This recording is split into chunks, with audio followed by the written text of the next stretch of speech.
Okay, class, we have section 5.6, solving equations containing decimals. Remember the 5 steps of solving an equation to get the variable by itself. Simplify the left side, simplify the right side, get all variables on the same side, undo addition and subtraction, undo multiplication and division. Now, what this is basically saying for steps 1 and 2, they want us for those two sides to combine like terms. That's basically what they're asking you to do for steps 1 and 2. Then after that, again, you would get all the variables on the same side, undo addition and subtraction, undo multiplication and division. Now we're going to do that. We look here to our left side, we have z plus 0.9. On the right side, we have 1.3. And when we talk about sides, your equal sign is what separates the two expressions. Now on the left side, you have nothing in common that you can combine. On the right side, you have nothing in common you can combine. So what we need to do is to get z by itself. And to get z by itself, we need to get rid of this plus 0.9. And we take its opposite operation, which is a minus 0.9. And we do that on both sides of the equal sign. So now we'll bring down our z. 0.9 minus 0.9 we know is 0. But since we have z over here, we don't have to write the 0. Now we need to take 1.3 minus 0.9. We can go off to the side here. We know we cannot subtract 9 from 3. So we'll borrow 1 from this one, which would make it 0. And then this 3 will become 13. 13 minus 9 is 4. Bring down your decimal. Bring down your 0. So z is equal to 0.4. And that's number 1. Okay, now number 2. We have a variable on the left side, and it's multiplied to 0.17. And on the right side, we have negative 3.4. There are no like terms on either side of this equal sign. So now we need to get this variable by itself. To get this variable by itself, we have to take the opposite operation that connects 0.17 to it. So we would divide each side by 0.17. So these two 0.17 simplify out to 1 times x is x. Now we know a negative divided by a positive is going to be a negative. But we need to go off here to the side to see what the final answer is going to be. So we have 0.17. We don't need to write the negative because we've already included it here. Into 3.4. We have to move this decimal 2 places to the right and move this decimal 2 places to the right. So we have 17 into 340. We add a decimal and a 0 as a just in case. 17 goes into 34 twice. 2 times 17 is 34. 34 minus 34 is 0. And then we have a 0 here. So now we add 17 and a 0, which is 0. And we can't do anything else with this problem. So your final answer is a negative 20. We didn't need to go behind the decimal. Now we go to number 3. Now number 3, this problem is just turned around. It's similar to problem number 1. See, problem number 1 had 2 terms on the left side, 1 term on the right. Problem number 3 has 1 term on the right, 2 terms on the left. 1 term on the left and 2 terms on the right. So now we have to get x by itself because they don't have any like terms on either side. So first we will get rid of this 1.7. 1.7 is positive, so we will subtract 1.7 on both sides. 9 minus 7 is 2. Bring down our decimal. 2 minus 1 is 1, so that's 1.2. And that equals 2.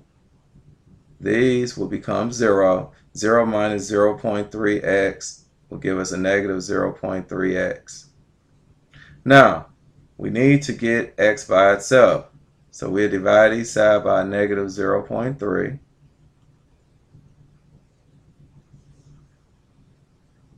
And this is what we would do. we have a positive divided by a negative, which is negative, and that equals these negative 0.3s will simplify out and leave us x. Now we want to go off to the side here and take 0.3 into 1.2. We need to move the decimal one place to the right here and one place to the right here. So we will add 3 into 12. 3 goes into 12 4 times, and we have no remainder. So our final answer here would be a negative 4. Now we go here to problem number 4. Now what's different about problem number 4 than the other problems is we have a parenthesis and multiplication here. So let's take care of that first. So we have 6.3 is equal to 3x plus 3 times 2.9. We'll just take 29 times 3 off to the side. 3 times 9 is 27. 3 times 2 is 6 plus 2 is 8. And we have one digit behind the decimal here. So it'll be 8.7. Now we need to get x by itself. So we'll subtract 8.7 on both sides. Now, we know on the right side we'll have 3x. On the left side, we know our answer is going to be negative because 8.7 is larger than 6.3. But now we have to do subtraction. We'll take 8.7 minus 6.3. Since we already know the sign is negative, we could do traditional subtraction. 7 minus 3 is 4. Bring down our decimal. 8 minus 6 is 2. So our answer here is a negative 2.4. Now, we have to get rid of this 3 off of the x. So, this 3 is multiplied by x, so we will divide each side by 3. So we know we have x here, and we know our final answer is going to be negative because a negative divided by a positive is negative. So we'll go off to the side here and take 3 into 2.4. We'll bring that decimal up. 3 goes into 2 0 times. 3 goes into 24 8 times. 8 times 3 is 24, and we had no remainder. So our answer here is a negative 0.8. So that's number 4. Now we scroll down here to problem number 5 and 6.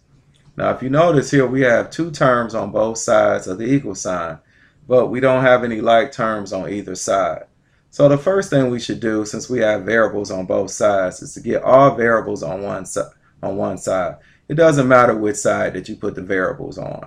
So what I'm going to do here, I'm going to move the variables from the left to the right. So we would need to get rid of this positive 8x. So we will subtract 8x on both sides of the equal sign. These 8x will simplify out to 0. 0 plus 4.2 will give you 4.2.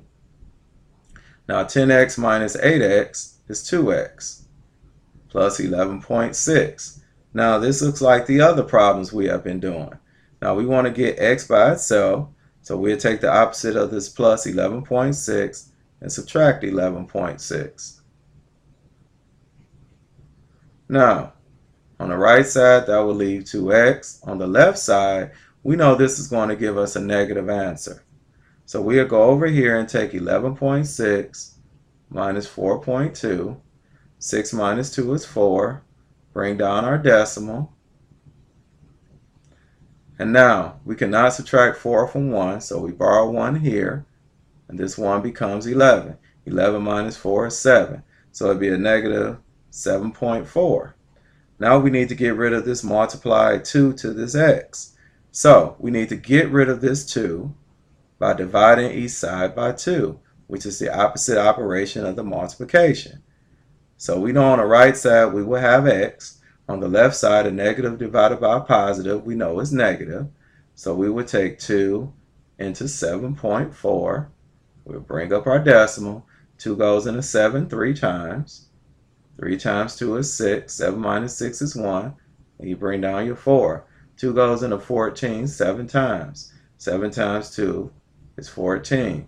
We have no remainder. So it's a negative 3.7 equals x. Now we go here to the last problem. Now on the left side here we have like terms. We have this n and we have this plus 1.5n. Now we know our coefficient of n, when there's no coefficient, is assumed to be 1. Just the coefficient, not the variable itself. So this is the same thing as saying 1n plus 1.5n, which we know would be 2.5n minus 3.1 is equal to 4.15. Now, we're trying to get n by itself. So we got to get rid of this minus 3.1. So we would add 3.1 to both sides. So we had 2.5n is equal to 4.15 plus 3.1 is 7.25. Now we have to get n by itself. So we'll divide each side by 2.5.